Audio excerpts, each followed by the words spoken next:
What's up, everybody? Welcome to episode 2 of Redeeming Myself. This is the series where I go back to my reviews and fix any mistakes and/or expand on incomplete thoughts. Unfortunately, it took more than a year to get episode 2 out, but let's fly on to Jurassic Park 3 again. Let's do it!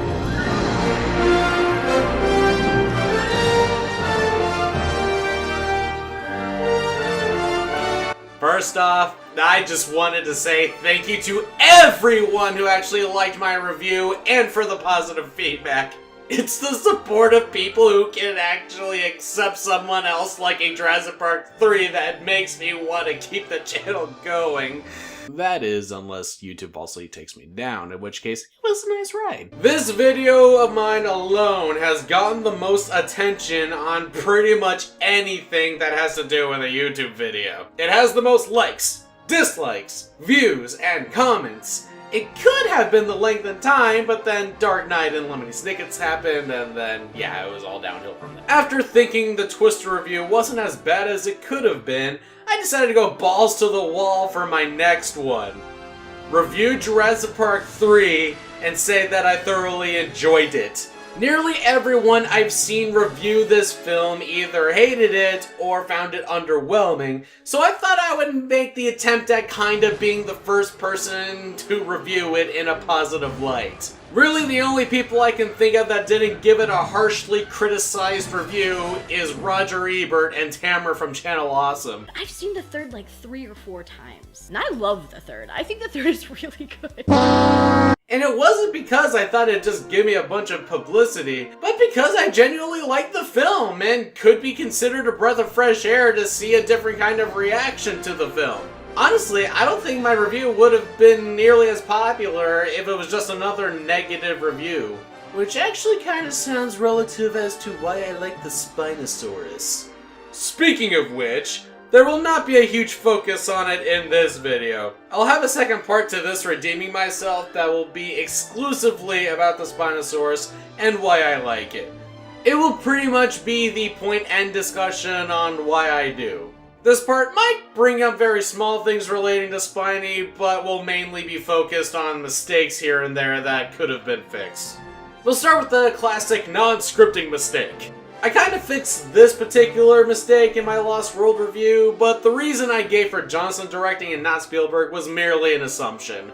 This movie was directed by Joe Johnston instead of Steven Spielberg, probably because his last installment of the Lost World Jurassic Park was critically flopped. Yeah, well, not quite. Joe Johnston, the director of Jurassic Park 3, was on board with directing The Lost World, but Spielberg wanted to direct it, and if there was any possibilities of a third movie, Johnston would direct that. So yeah, it was more of an agreement that Johnston would direct the third movie if the idea to make it came about.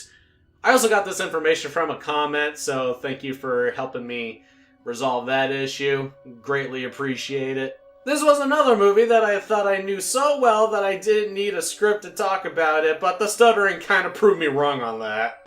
So Johnston... And speaking of well, never before have I annoyed myself for being so repetitive to say one word like 7 times in just a couple minutes. Well, if you think he's important to the story somehow, well, it really just shows that Grant learned a lot since, well...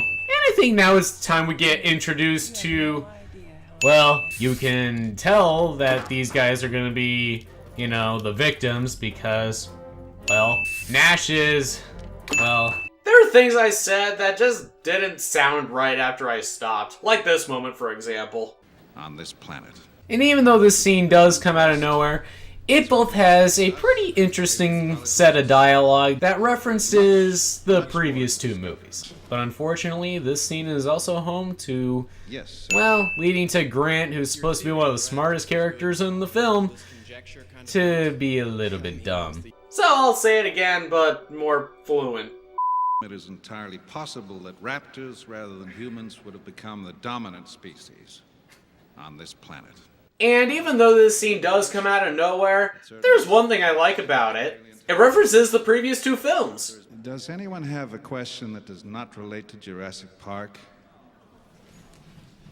Or the incident in San Diego, which I did not witness. But there's also something I don't like about Yes, it. sir. It leads Grant into doing something pretty dumb. Which actually now brings up something one of you said in the comments. Grant only agrees to go because there's a big paycheck, and as far as he knows, they're only flying over the island, which is perfectly safe. I understand the reasoning of Grant going, but where I find him to be dumb in this particular instance is he doesn't make sure everything Paul says is legit, or even make sure the check is valid. They wait until they get trapped on the island to start talking about it. I don't care how famous you are. If a random person you never met came up to you talking about their business that you've never heard of and offers you a check to take them to an island full of wild man-eating dinosaurs, you wouldn't do some research to make sure that they're legit? Even Nick in Lost World made sure Hammond's check was legit. This year I'm getting paid. Hammond's check cleared. Or I wouldn't be going on this wild goose chase. And this is John Hammond, the nice Scottish man who just wanted a dream to come to life. But even still, someone needed to make sure a check from him was valid. He spares no expense, yet they needed proof. Someone else commented saying that I could have hated on it a bit more, and I see where they're coming from. I thought the first installment of the pros and cons section would help with that, considering it has 2/3 of spiny scenes and the cons as well as all the supporting cast. But I had more of a defending tone of voice even when talking about the things I thought were flawed. The reveal, it's not that impressive.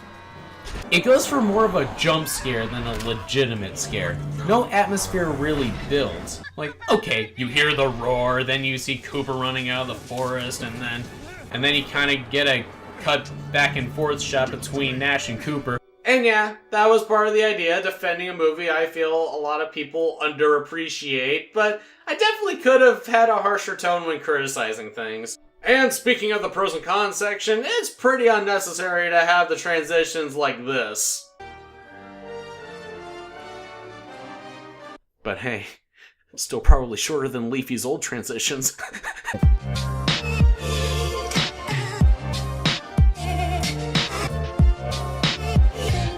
But yeah, if you've seen my reviews starting with Lemony Snicket's, you know I've tried making them a little quicker to get on screen. And then starting with the Men in Black review, I list the pros and cons as the movie goes, and at the end, I have a whole list of what I thought the pros and cons were, including extras I may not have mentioned. And here, I want to go back a bit and play a clip you've already seen, just because it's one where I pretty much interrupt myself. It's both an incomplete thought and a repetitive statement. Basically, I'm talking about which reveal I like better, and even though I said I like the Spinosaurus, I'm trying to balance it out and talk negatively about it so it doesn't seem like I'm fanboying over the thing. The reveal, it's not that impressive. It goes for more of a jump scare than a legitimate scare. No atmosphere really builds. Like, okay, you hear the roar, then you see Cooper running out of the forest, and then you kind of get a cut back and forth shot between Nash and Cooper. And on top of that, the reveal just happens so quickly at the same time. It's more of a, like I said before, it's more of a jump scare than a literal scare. Let's try that one again. The reveal, it's not that impressive. It goes for more of a jump scare than a legitimate scare. There's very little room for true suspense. It does give you a decent adrenaline rush with the harsh music, Cooper running out of the jungle, and the back and forth shot between him and Nash. But when it finally shows itself, we jump for half a second, then get confused at what we just saw.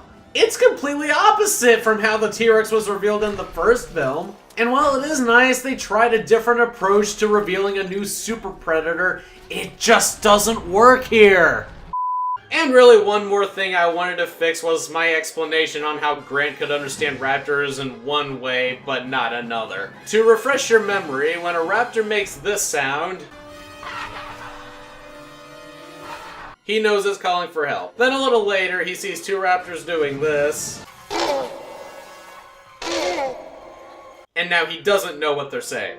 But actually, here's where I think some of those people got confused, and being that this wasn't scripted, my explanation probably didn't help much. Here, Grant does technically know what they are saying. The raptors are clearly looking for something. The problem Grant is having is understanding what specifically they are looking for. Because at this point, Grant doesn't know he technically has the eggs that are currently in Billy's bag, which he picked up in the herd. Plus, there are plenty of animals that have very distinct sounds that indicate certain things such as danger approaching, one being injured, etc. It's the difference between a general sound and specific communication with different organisms that some people may have overlooked and got confused with. And watch, if my channel gets far, somebody will counter my explanation with something. Can't wait till that happens. I like how this re-explanation took like less than a minute to explain, and the original was almost a solid 2 minutes. But with that said, that is pretty much all of the major mistakes I could find throughout this review. Yeah, there are scenes that play a little longer than perhaps they should, and there may be a joke here and there that drags on for a little too long. But overall, I am happy with how the review turned out and all the feedback I've gotten from it. On top of that, this was the review where I was really going to try putting my editing skills to the test. And there's still visual gags and jokes in here that still kind of make me chuckle to this day, as selfish as it sounds. But so far, there have been 2 major complaints about my review that I don't technically consider mistakes, but people still complain about anyway. First off being my rating of an 8 out of 10. Honestly, it's just a personal rating. I can rate something an 8 out of 10 while you rate it a 6.5 out of 10. I don't care. That's just my personal enjoyment of the film. But if you do want a realistic rating, then yeah, it's definitely a 4 out of 10. The only likable character is Grant. There's hardly a story. It's disappointingly short. The pacing is awful before they get to the island, and so much more. But if you're not looking at the movie from a serious point of view, if you don't think about it as a sequel to Jurassic Park, it is enjoyable. It's fun making fun of the characters. It's fun pointing out their terrible acting. It's fun nitpicking all the little errors here and there. Continuity errors, like Spiny crashing through a fence but not being able to break 2 doors down. That's why literally the last thing I say in the review is, this movie can be pretty freaking awesome. Just don't take it too seriously. But obviously the second thing most people complained about is the Spinosaurus. Tune in next time, and I'll put an end to my spiny explanation once and for all.